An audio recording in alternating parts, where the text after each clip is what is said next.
नए साल की शुभकामनाओं के साथ सियाराम ई लर्निंग पर आपका स्वागत है। आज के इस लेक्चर में हम प्राचीन भारत के इतिहास के स्रोत के क्रम में साहित्यिक स्रोत की चर्चा करेंगे। पिछले लेक्चर में हमने प्राचीन भारत के इतिहास के स्रोत के तहत पुरातात्विक स्रोत, साहित्यिक स्रोत और विदेशी यात्रियों के वृत्तांत की चर्चा किया। अब उसी की कड़ी में हम साहित्यिक स्रोत की तरफ बढ़ते हैं। तो इतिहास में पुरातात्विक स्रोत जो है वो सबसे ज़्यादा प्रामाणिक माने जाते हैं, क्योंकि साहित्यिक स्रोत में कहीं न कहीं पूर्वाग्रह दिखाई देता है, उसको बढ़ा चढ़ा कर लिखा जाता है और वो दरबारी संगत में लिखे गए साहित्य और उनकी विश्वसनीयता पर संदेह हमेशा रहा है। क्योंकि जहाँ तक हम जानते हैं कि भारत में जो इतिहास लेखन की परंपरा है, उसको तो प्राचीन इतिहास से ही जोड़ा जाता है कि उस समय ऐसी परंपरा रही थी, लेकिन उसमें भी बहुत सारी विसंगतियाँ हमें दिखाई देती हैं। क्योंकि प्राचीन भारत के इतिहास का अध्ययन जब हम करते हैं तो वहाँ पर डेटों का अभाव मिलता है, तिथियों का अभाव दिखाई देता है और एक काल क्रमेण घटनाएं हमें घटते हुए नहीं दिखाई देती है। और साथ ही साथ कुछ मनगढ़ंत चीज़ों को भी उसमें समावेश कर दिया जाता है, तो इससे इतिहास कम, वो कहानियाँ ज़्यादा प्रतीत होती थी। लेकिन पहली बार कल्हड़ ने जो अपनी पुस्तक लिखा है राज तरंगिणी, उसको भारत का पहला ऐतिहासिक पुस्तक माना जाता है।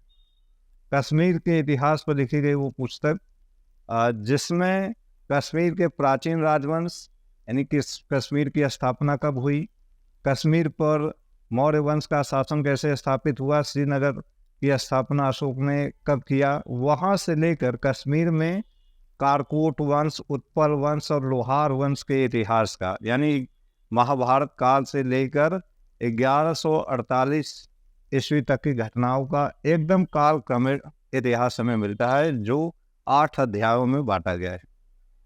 उससे पहले के अगर इतिहास के ग्रंथों की हम चर्चा करें तो बहुत सारे ग्रंथ हैं। इसमें कौटिल्य का अर्थशास्त्र है जो प्रशासन पर लिखी गई थी। हाल ने गाथा सती लिखा है। इसके अलावा बाण भट्ट का हर्षचरित, वो भी कई अध्यायों में बटा हुआ इतिहास लेखन है। लेकिन जितना प्रामाणिक माना जाता है कल्हड़ की राज तरंगिणी, उतनी प्रामाणिक कोई पुस्तक नहीं। और साथ ही साथ कल्हड़ पूर्वाग्रह से ग्रसित भी दिखाई नहीं देते। दरबारी संस्कृति का थोड़ा बहुत प्रभाव तो उनके ऊपर जरूर रहा होगा, लेकिन कभी भी ऐसा नहीं दिखा कि एक दबाव की स्थिति उन पर देखी हो। और साथ ही साथ जो भी घटनाएं लिखा उसको न्यायाधीश के भांति उसकी समीक्षा भी की कि इन घटनाओं के पीछे कारण क्या थे, और एक ऐसी परंपरा का विकास किया जिसके तहत मध्यकाल में भी जो राज तरंगिणी थी उसके भाग को और आगे बढ़ाया गया। और आगे चलकर शाहजहाँ के काल में राज तरंगिणी का फारसी में अनुवाद बहर उल अस्मार के नाम से किया गया।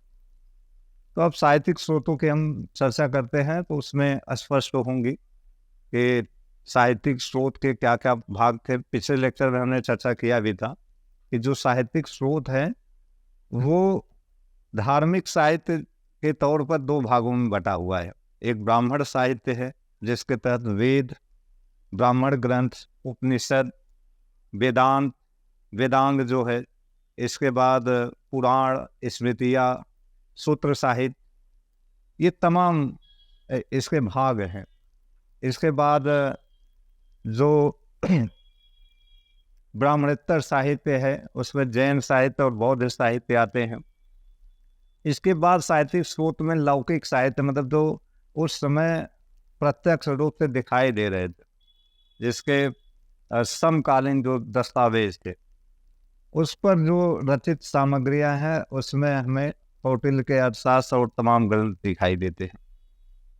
तो पिछले लेक्चर में उनकी चर्चा हुई थी, अब उसके विस्तृत अध्ययन की अब चर्चा करते हैं साहित्यिक स्रोत में। तो यहाँ पर हम आते हैं मैटर में साहित्यिक स्रोत की तरफ।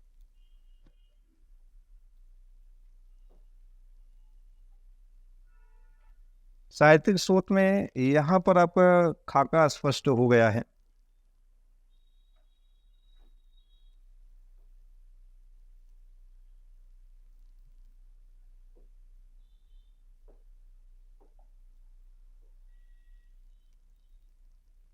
हम यहाँ पर आते हैं तो साहित्यिक स्रोत को यहाँ पर ब्राह्मण धर्म से संबंधित होने के नाते इसको ब्राह्मण साहित्य भी कहा जाता है। इसको वैदिक साहित्य भी हम कहते हैं, क्योंकि ज़्यादातर वेदों के आधार पर ही ग्रंथों की रचनाएं हुई। तो साहित्यिक स्रोत ये दूसरे नंबर पे स्रोत की श्रेणी में आता है। पहले क्या था कि भारतीय साहित्य में जो स्रोतों के अध्ययन है उस पर बड़ी विसंगतियां इतिहासकारों के बीच में भी रही है, लेकिन आजकल के इतिहासकार ये मानते हैं कि पुरातात्विक स्रोत ज़्यादा विश्वसनीय है, इस नाते उस पर ज़्यादा जोर दिया जाए। फिर इसके बाद हम साहित्यिक स्रोतों की बात करेंगे। तो साहित्यिक स्रोत में यहाँ आप देखिए वेद, ये आपको दिखाई देते हैं। वेद 4 प्रकार के हैं। वेदों में ऋग्वेद ये पहला वेद है, फिर यजुर्वेद, सामवेद, अथर्ववेद, ये प्रमुख वेद है। अथर्ववेद। अब ये जो वेद थे, जो वैदिक कालीन ग्रंथ थे, अब इसका भी 2 पार्ट में हमने अध्ययन किया था। पिछले लेक्चर में हम आपको बताए थे कि पूर्व वैदिक काल, इसके बाद उत्तर वैदिक काल,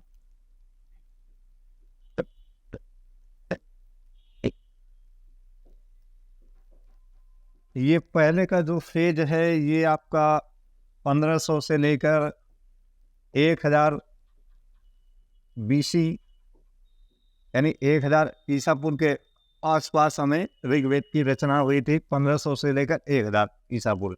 इसी नाते इसे हम ऋग्वैदिक काल या पूर्व वैदिक काल भी कहते हैं। और इस काल के अध्ययन के लिए, यानी इस काल के जो सामाजिक जीवन थे, आर्थिक जीवन, धार्मिक जीवन और राजनीतिक जीवन की जानकारी हमें ऋग्वेद से ही पता चलता है। ऋग्वेद में भी 10 मंडल है और 1028 सूक्त है।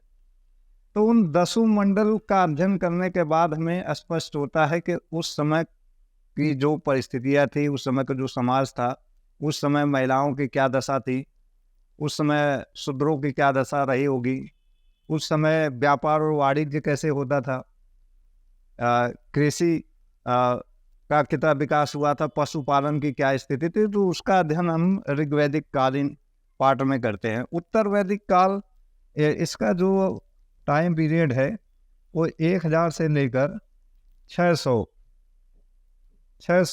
BC के आसपास दिखाई देता है।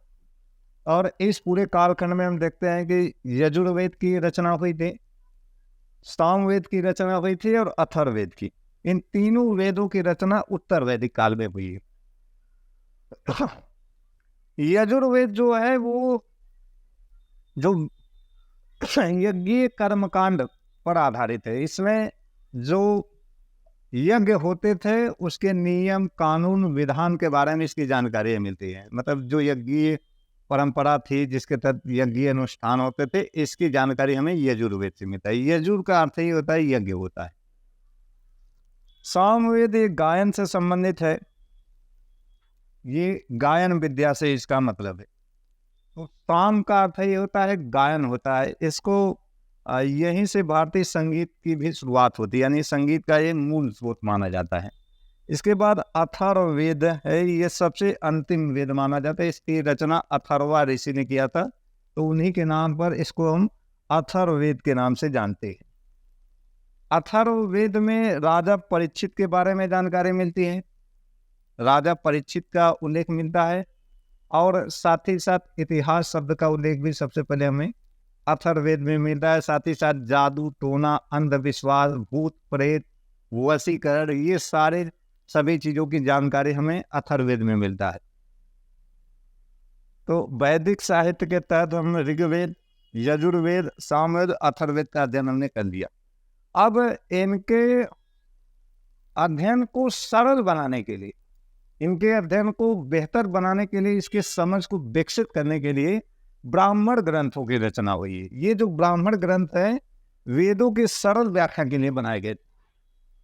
अब ऋग्वेद का जो ब्राह्मण ग्रंथ है, इसके 2 ब्राह्मण ग्रंथ है, एक ऐतरेय ब्राह्मण हो गया और दूसरा कौशितकी ब्राह्मण ग्रंथ है। ऐतरेय ब्राह्मण ग्रंथ में हमें सबसे पहले राज्य की उत्पत्ति का सिद्धांत मिलता है। राज्य की उत्पत्ति, इसका सिद्धांत हमें इसी में सबसे पहले मिलता है, ऐतरेय ब्राह्मण में। और इसी में जर जोरू और जमीर को माना जाता है कि मनुष्य के लिए सबसे बड़ा शत्रु है। तो ऐतरेय ब्राह्मण में इन सारे चीज़ों का उल्लेख मिलता है। फिर दूसरा प्रमुख ब्राह्मण ग्रंथ है कौशिकी, लेकिन ज़्यादातर ऐतरेय ब्राह्मण का ही उल्लेख इतिहासकारों ने किया है। फिर यजुर्वेद का जो ब्राह्मण ग्रंथ है वो शतपथ ब्राह्मण है और तैत्तरीय ब्राह्मण ग्रंथ है।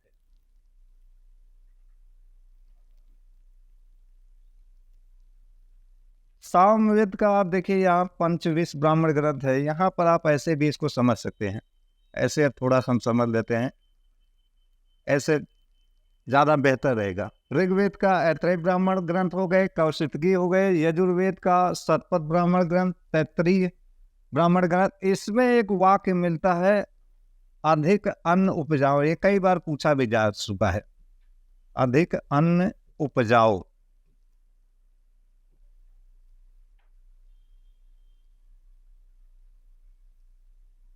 ये इसके बाद शतपथ ब्राह्मण है, इसमें पत्नी को अर्धांगिनी कहा गया है।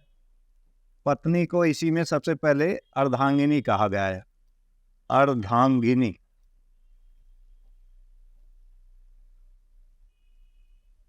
इसके बाद हम पंचविश ब्राह्मण देखते हैं। सामवेद का ये ब्राह्मण ग्रंथ है, फिर छांदोग्य ब्राह्मण ग्रंथ है, फिर जैमिनी है। इसके बाद अथर्ववेद का गोपथ ब्राह्मण ग्रंथ दिखाई देता है, अथर्ववेद इसको हम कर। तो ये गोपथ ब्राह्मण ग्रंथ है। तो ये इसके पहले पार्ट में हमने वेद के बारे में जाना और साथ ही साथ वेदों की सरल व्याख्या के लिए जो ब्राह्मण साहित्य रचे गए थे उसका हमने अध्ययन किया। अब इसके बाद के जो साहित्यिक स्रोत है उस पर उपनिषद, वेदांग, इन सब की भी हम चर्चा करते हैं, आते हैं उस पॉइंट पर।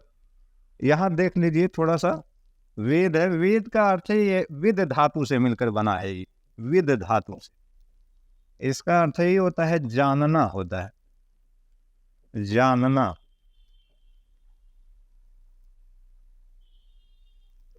नेक्स्ट पॉइंट पर हम आते हैं। यहाँ पर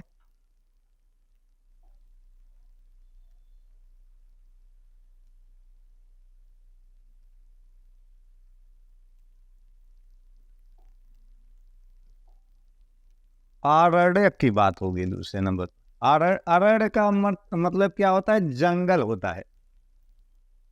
अब यहाँ पर आरण्य का अर्थ इससे है कि जो एकांत में साहित्य रचे गए थे, और ये जो साहित्य थे वो दर्शन से संबंधित थे, रहस्य से संबंधित थे, इनको हम आरण्यक कहते हैं।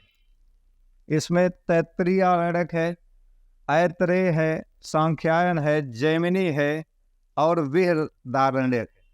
और इनका जो शुरुआत होता है, यानी दर्शन या रहस्यवाद की जो शुरुआत है, इसने आगे चलकर उपनिषदों की पृष्ठभूमि तैयार की। यानी इसी के बाद हम देखते हैं कि उपनिषदों की रचना हुई और उपनिषदों के लिए मार्ग प्रशस्त करने का काम ही आरण्यक ही किए।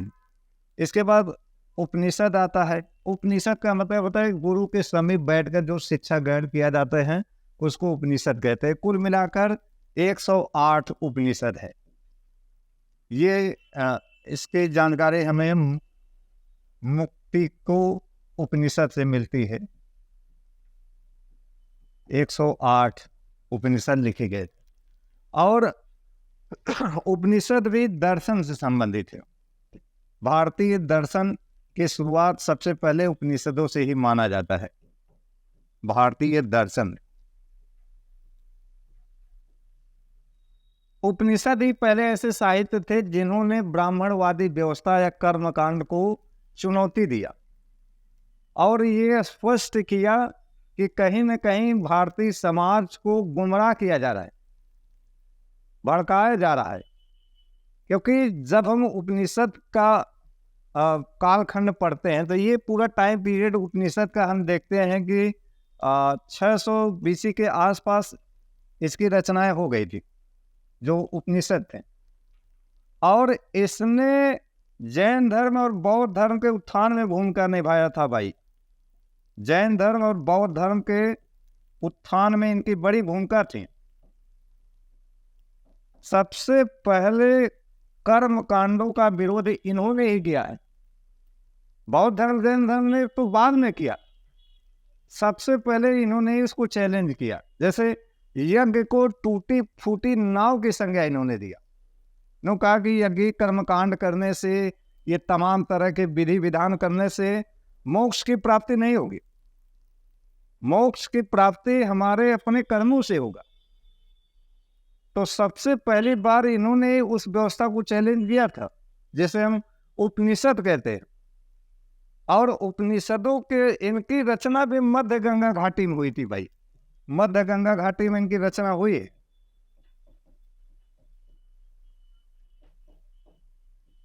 और दर्शन इनका प्रमुख विषय रहा। अब इसके जो प्रमुख उपनिषद है, इसमें ईश है, ईश, केन, कठोपनिषद। इसमें यम नचिकेता संवाद मिलता है, यम नचिकेता संवाद, इसकी जानकारी हमें मिलती है। प्रश्न उपनिषद, इसके बाद छांदोग्य उपनिषद। इसी में सबसे पहले हमें कृष्ण का उल्लेख मिलता है। और इनको कहा गया है ये घोर अंगिरस के शिष्य थे। घोर अंगिरस इनके शिष्य थे, के शिष्य, घोर अंगिरस का शिष्य बताया गया है। कृष्ण भी आप जानते हैं कि एक दार्शनिक व्यक्ति थे। और उन्होंने अपने जो गीता में जो तमाम ज्ञान दिए गए हैं, उसमें आप देखते हैं कि सारी चीजें दर्शन से संबंधित, रहस्य से संबंधित चीजें हैं। तो इसका मतलब है कि ये छांदोग्य उपनिषद स्पष्ट करता है कि पूरी तरह दर्शन पर आधारित था। फिर मुंडकोपनिषद, इसी में सबसे पहले हमें सत्यमेव जयते का उल्लेख मिलता है। सत्यमेव जयते मतलब सत्य में ही विजय है। इसका उल्लेख हमें सबसे पहले मुंडकोपनिषद में ही मिलता है। फिर इसके बाद मांडुक्य उपनिषद है, श्वेताश्वर है, कौशिकी है और तैत्तिरीय उपनिषद। और ये जो उपनिषद आपको दिखाई दे रहे हैं, यानी ईश, केन, कठ, प्रश्न, छांदोग्य, मुंडक, मांडुक्य, श्वेताश्वर, कौशिकी और तैत्तिरीय, ये कुल मिला जुला कर 10 उपनिषद आपके हो रहे हैं। तो इनके आधार पर ही शंकराचार्य ने अपने भाष्य की रचना किया था। यानी ये उपनिषद भी शंकराचार्य के दर्शन के लिए बहुत ही महत्वपूर्ण रहे हैं। आगे चलकर शंकराचार्य ने इनका बेहतर तरीके से अध्ययन किया और इन पर भाष्य लिखा। और इसी के आधार पर उन्होंने फिर से हिंदू धर्म को पुनर्जीवित करने का, या फिर से उसको स्थापित करने का, या एक प्रकार से हम कह सकते हैं कि भक्ति आंदोलन की उत्तर भारत में नींव रखने का काम किया। क्योंकि हम जब अध्ययन करते हैं तो पता चलता है कि बौद्ध धर्म के पतन के बाद फिर से हिंदू धर्म की स्थापना होती है, यानी फिर से उसका पुनरुत्थान होता है। फिर उसमें सबसे बड़ा रोल दक्षिण भारत में रामानुज का था, उत्तर भारत में शंकराचार्य का था, दक्षिण भारत में शैव, आलवार और वैष्णव नयनार चरम पर चल रहे थे। तो एक जो पृष्ठभूमि तैयार हुई जिसके तहत एकेश्वरवाद की संकल्पना आपको दिखाई देती है। यानी उपनिषदों में ही सबसे पहले हमें एकेश्वरवाद की संकल्पना दिखाई दे रही। उपनिषद एक ऐसे ग्रंथ है जिन्होंने बताया कि ईश्वर तो एक ही है, उसका एक अपना अलग अस्तित्व है। तो इसको अपने विचारधारा का मानक बनाया शंकराचार्य ने। तो इन उपनिषदों ने जो जब चैलेंज किया उन तमाम व्यवस्थाओं को, तो उसको जैन धर्म, बौद्ध धर्म ने भी ग्रहण किया और आगे चलकर सभी ने इसका फायदा उठाया। तो अब यहाँ पर हम देखें कि उपनिषदों में भी एक 52 उपनिषद थे। 52 उपनिषद मिलाकर इनका अनुवाद किया था किसने? दारा सिको ने किया था। दारा सिको ने इनका अनुवाद किया था। और ये जो फारसी में अनुवाद था, इस अनुवाद को हम सिर अकबर के नाम से जानते हैं। सिर ए अकबर, इस नाम से 52 उपनिषदों का उसने फारसी में अनुवाद किया था संस्कृत के प्रकांड पंडितों के सहायता से, और इसी नाते उसको संस्कृत के कलंदर भी कहा जाता है। संस्कृत का बहुत ही विद्वान था दारा शिकोह। तो ऐसे नाते औरंगजेब उसके ऊपर विधर्मी का या मुलाहिद का आरोप भी लगाता है कि वो अपने धर्म से विमुख हो गया, लेकिन असल में वो विद्वान व्यक्ति था। सभी धर्मों के विषय में जानने के लिए और संस्कृत विद्या में पारंगत होने का उसका ये परिणाम सिरे अकबर दिखाई दिया। इसके अलावा भी उसके बहुत सारे ग्रंथ हैं, जैसे मजमूल बहरी, सिरे असरार, ये तमाम ग्रंथ उसने लिखे थे। और ये संस्कृत के जो ग्रंथ थे उनका फारसी में अनुवाद किया गया था। अब आए हम दूसरे पॉइंट की तरफ। यहाँ पर साहित्यिक स्रोत में तो आरण्यक की चर्चा हमने कर लिया, जो जंगल में रचे गए साहित्य थे, जो स्पेशली रहस्य और दर्शन से संबंधित थे। इसके बाद उपनिषदों की हमने चर्चा किया इसमें। अब हम आगे चले साहित्यिक स्रोत की तरफ।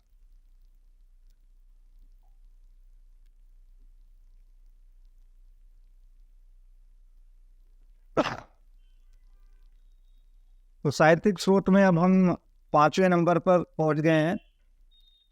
वेदांग की बात कर लेते हैं। वेदांग के तहत शिक्षा, कल्प, व्याकरण, निरुक्त, छंद और ये ज्योतिष आते। फिर इसके बाद वेदांगों के बाद सूत्र साहित्य की रचना हुई, और सूत्र साहित्य में स्रोत सूत्र, गृह सूत्र, धर्म सूत्र और सोलो सूत्र का बड़ा रोल है। गृह सूत्र में गृहस्थ जीवन की हमें चर्चा मिलती है। धर्म सूत्र इसमें बहुत ही महत्वपूर्ण है। धर्म सूत्र में राजनीतिक, सामाजिक और जो आर्थिक जीवन है उसकी जानकारी मिलती है। तो धर्म सूत्र में हिंदुओं के जो धार्मिक संस्कार थे, विवाह पद्धति जो थी, वर्ण व्यवस्था जो था, उसका उल्लेख हमें धर्म सूत्र में मिलता है। इसके बाद महाकाव्य के तौर पर रामायण और महाभारत आपको दिखाई दे रहे हैं। रामायण और महाभारत, अब इनका थोड़ा सा अध्ययन हम करें। ये इसकी रचना हुई थी 5वीं शताब्दी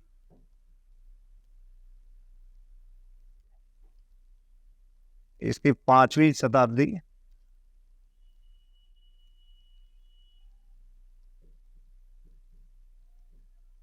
ये 5वीं शताब्दी 5वीं शताब्दी से 3री शताब्दी।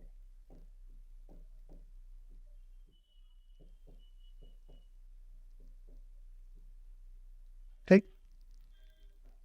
तो गुप्त काल में एक प्रकार से इनका अंतिम संकलन किया गया था, और इस समय तक जो इसके श्लोक हो गए थे वो 24,000 श्लोक हो गए थे। ये गुप्त काल में इतने श्लोक किए हैं। और रामायण जो है इसकी रचना किया था वाल्मीकि ने किया था। इसके 7 कांड मिलते हैं। 7 कांड का मतलब 7 अध्याय। 7 अध्याय है, 7 अध्याय इसके लिखे गए हैं। और इसका बंगाली में भी अनुवाद किया गया था, जिसे कंबन ने इसका बंगाली में अनुवाद किया गया था। बंगाली अनुवाद ये कंबन ने इसका किया था।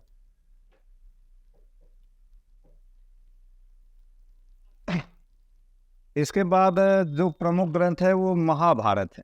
महाभारत का भी रचना काल ये 5वीं शताब्दी ईसापुर से लेकर 3री शताब्दी ईस्वी है। यहाँ पर ये ईस्वी हम कर लेते हैं, यहाँ पर इसको ईस्वी पूर्व कर, यहाँ ईस्वी है।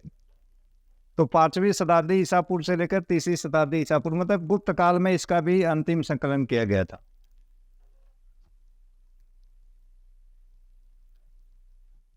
यहाँ पर महाभारत को हम स्पष्ट करें, वेद व्यास ने इसकी रचना किया था। और इसमें शुरू में 8,800 श्लोक थे। प्रारंभ गुप्त काल में इसके श्लोक थे और इसका उल्लेख भी हमें विभिन्न जो ग्रंथ थे उससे पता चलता है। इसी नाते इसको महाभारत कहा गया। जब इसके 1,00,000 श्लोक हो गए तो इसको महाभारत कहा गया। इसका जो फारसी में अनुवाद किया गया था, इसका फारसी में जो अनुवाद किया गया था उसे हम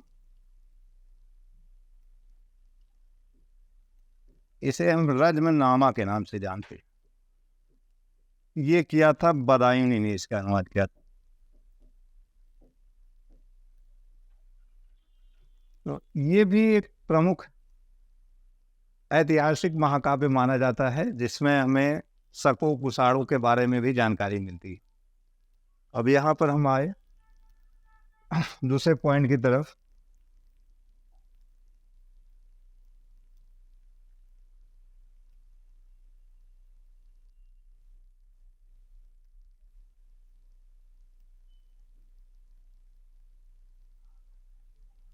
पुराण का अध्ययन हम करते हैं। पुराण का मतलब होता है प्राचीन आख्यान या कथा, और ये जो पुराण थे वो भविष्य शैली में लिखे गए थे। मतलब इसमें भविष्य में जो होने वाली घटनाएं थी उसके भविष्यवाणी एक प्रकार से की गई, या होगा करके था।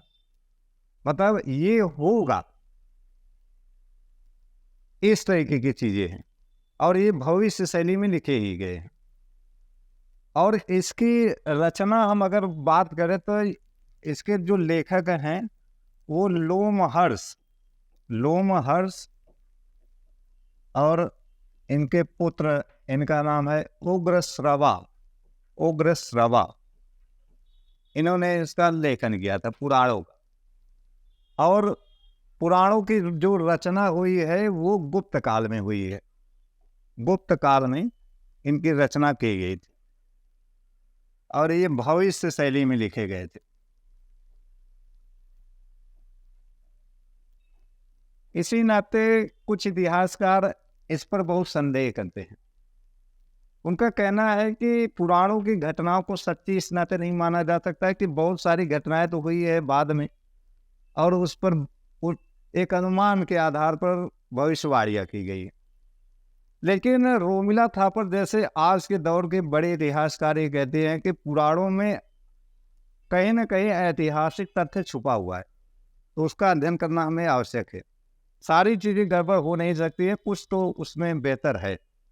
तो पुराणों के महत्व को सबसे पहले रेखांकित करने वाले जो विद्वान थे उनका नाम है पारजिटर।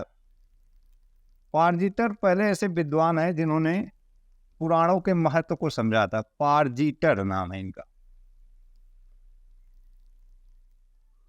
इन्होंने एंशियंट इंडियन हिस्टोरिकल ट्रेडिशन करके एक पुस्तक लिखा, उसी में सबसे पहली बार पुराणों के महत्व को स्पष्ट किया। और पुराणों के 5 सर्ग हैं, इनके 5 सर्ग हैं। अब इस 5 भाग माने जाते हैं, सर्ग तो नहीं कहेंगे इसको, 5 भाग कहेंगे।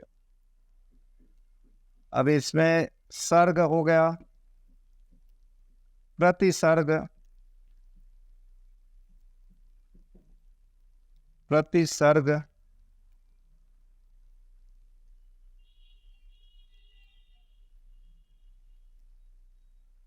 इसके बाद वंश, मनवंतर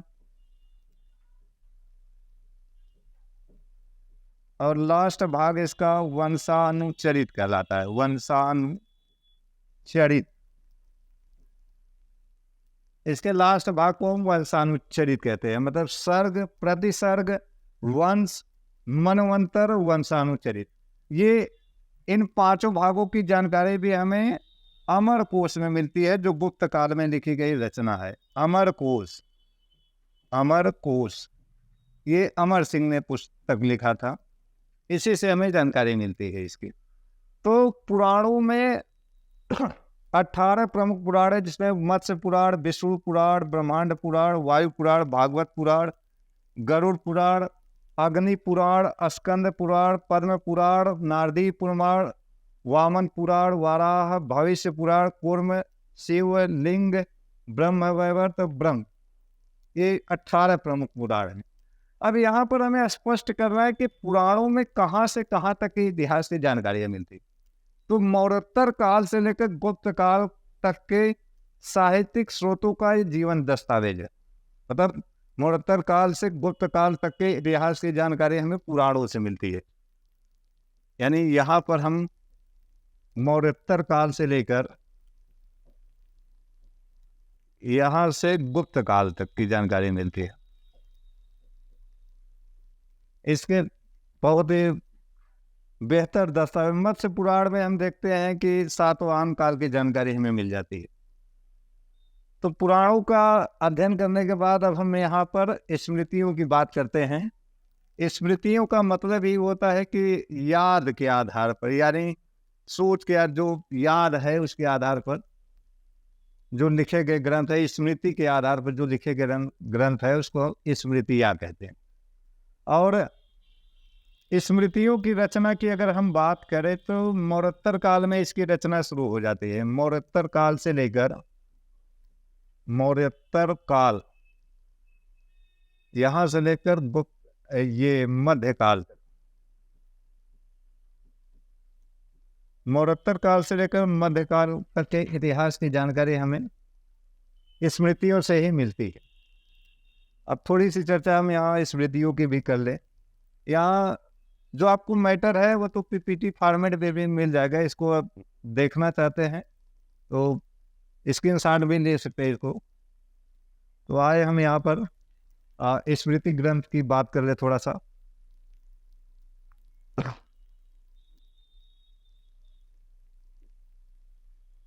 चले स्मृतियों की बात करें तो सबसे प्राचीन स्मृति जो है ये मनुस्मृति है। सबसे प्राचीन स्मृति इसको माना जाता है।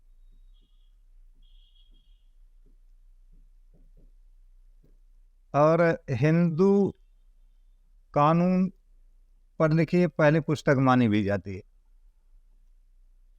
इसको लिखा था मनु ने, और ये मौर्योत्तर काल में या एक प्रकार से शुंग काल में हम कह सकते हैं, शुंग काल में लिखी गई थी, या मौर्योत्तर काल भी कहेंगे तो सही है, क्योंकि ये पुष्यमित्र शुंग के क्या थे, पुरोहित थे, और इन्होंने ही लिखा था। हिंदू धर्म के विषय में जानकारी इससे मिलती है, और जो वैवाहिक पद्धति थी, जो वर्ण संकर जातियां हैं, उसकी भी जानकारी इन्होंने दिया था। तत्कालीन समाज की क्या स्थिति है उस पर भी इन्होंने अपनी जानकारी रेखांकित की है। लेकिन इनका जो लेखन है वो कहीं न कहीं एक दोषपूर्ण प्रणाली को अंजाम करता हुआ दिखाई देता है। खासकर मनुस्मृति में शूद्रों के बारे में जो जानकारी दी गई है वो बहुत ही पीड़ादायक। इसके बाद मनुस्मृति के बाद याज्ञवल्क्य स्मृति की रचना की गई थी। फिर नारद स्मृति, पराशर स्मृति, बृहस्पति स्मृति, कात्यायन स्मृति और देवल स्मृति की बात होती है। मनुस्मृति तो मौर्योत्तर काल में लिखी गई, लेकिन याज्ञवल्क्य स्मृति से लेकर कात्यायन स्मृति तक ये सभी स्मृति है, यानी याज्ञवल्क्य स्मृति, नारद स्मृति, पराशर स्मृति, बृहस्पति स्मृति और कात्यायन स्मृति, ये सभी गुप्त काल में इनकी रचना की गई है। गुप्त काल में ये रचे गए थे, गुप्त काल में इनकी रचना हुई है। और इन पर टीकाएं भी लिखी गई हैं। देवल स्मृति की रचना हुई थी मध्यकाल में, यानी पूर्व मध्यकाल हम रख सकते हैं। पूर्व मध्यकाल में इसकी रचना की गई थी। इसमें हमें ऐसे लोग जो हिंदू धर्म से इस्लाम ग्रहण कर लिए थे, या जो ऐसे व्यक्ति जो हिंदू थे लेकिन वो इस्लाम ग्रहण कर लिए थे, उनको पुनः हिंदू धर्म में वापस लाने की व्यवस्था की जानकारी हमें देवल स्मृति में मिलती है। तो एक बार थोड़ा सा जो मनुस्मृति और याज्ञवल स्मृति पर जो टीकाएं लिखे गए हैं उसको भी यहाँ हम ऐड कर ले तो ये कंप्लीट हो जाएगा। अब मनुस्मृति पर के जो टीकाकार हैं उनकी बात कर लें। इसके जो टीकाकार हैं, टीकाकार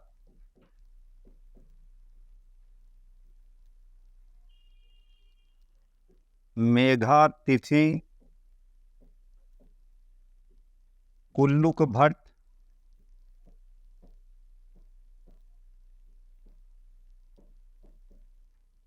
गोविंद राज, गोविंद राज, इन्होंने इस पर कमेंट्री या टीका जिसको हम कहते हैं लिखा है। मतलब उसमें कुछ और भी अपनी व्याख्याओं को जो समाहित किए गए हैं उसको टीका कहते हैं।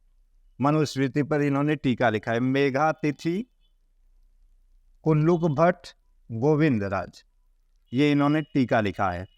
याज्ञवल्क्य की स्मृति पर जो टीका लिखे गए हैं टीकाकार इसके विश्वरूप, विज्ञानेश्वर, विज्ञानेश्वर, अपरार्क, इन्होंने इस पर टीका लिखा है। अपरार्क जो थे वो शिलाहार वंश के राजा भी थे जिन्होंने इस पर टीका लिखा है।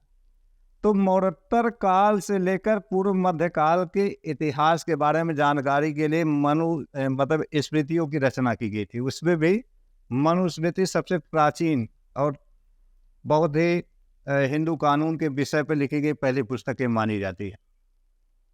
ब्रिटिश काल में इसका भी अंग्रेजी में अनुवाद किया गया था। तो ये कुछ प्रमुख स्मृतियाँ थी। और नेक्स्ट लेक्चर में हम साहित्यिक स्रोतों में बौद्ध जैन साहित्य की चर्चा करेंगे। फिर हम विदेशी यात्रियों के विवरण की बात करेंगे। तो आज के हमारे इस लेक्चर में इतना ही। धन्यवाद।